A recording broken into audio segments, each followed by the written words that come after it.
I see all the positives that esports gives them. They're great skills, military leadership skills that they can take back into their workplace. You don't always compete and win all the time, but it's about forging those relationships with your teammates. I like the sharp end as well, trying to get the scores, trying to get the hits online.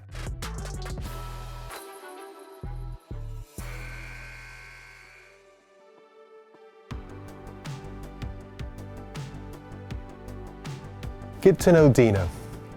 Hi there, I'm Sergeant Dean Bowditch. I am the 2IC of the RAF Lossiemouth Phantoms Esports Club. When I'm down here looking after the club, I have to make sure that everyone's on track with the little side projects that we're going on. I need to make sure that my fixtures people are engaged with fixtures. I need to know that my equipment managers are on top of all of the updates, procurements of replacement equipment for when it eventually breaks as well.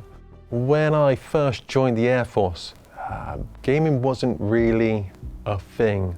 My first time, it would have been probably when I was at RAF Odiham. So we kind of set up our own little console club and we used to play quite a lot of Modern Warfare 2. After I moved from Waddington, I went to RAF Odiham. There was quite a big, strong group of gamers that used to live in the blocks. We kind of like all met together on Call of Duty and in a social game called Destiny.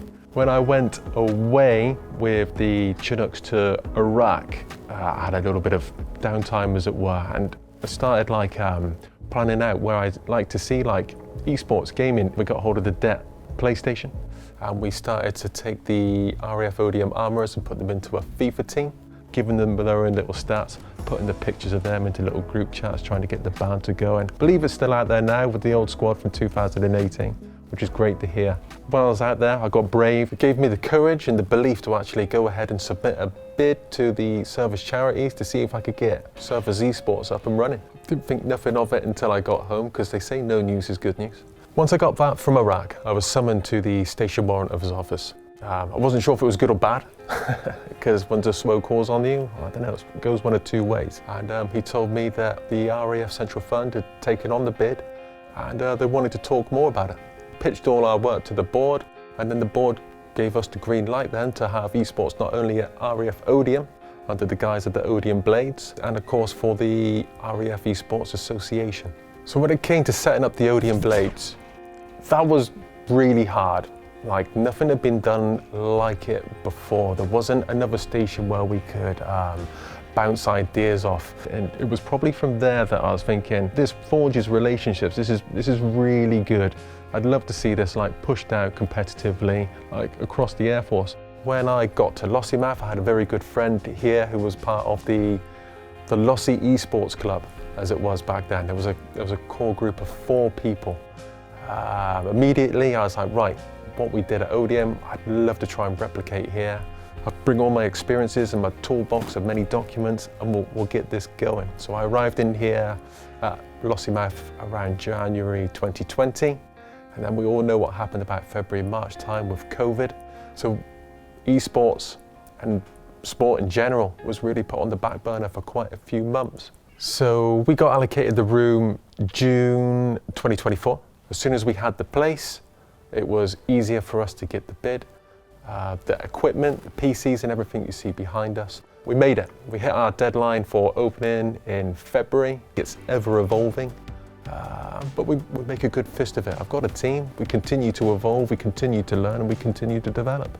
The things I see from people that play esports, the guys that come down here, I see all the positives that esports gives them. Not only that, the players that are involved in the teams as well, they're making judgment calls in situations as well, and it gives them the confidence to go back into their workplaces and make those judgment calls. They're doing it here with strangers sometimes, and they're able to take those skills that they learn here. And it was only gaming to some people, but they're great skills, military leadership skills that they can take back into their workplace and continue to develop and enhance themselves. When I open the doors here and I'm switching on the lights, I'm switching on all the computers, and I know what's about to come on later on when people come down and get involved, it fills me with pride, not only just in myself and what I've done, but the fact that other people are involved in it, other people have decided to dedicate their time into the vision of esports, like-minded people that like gaming.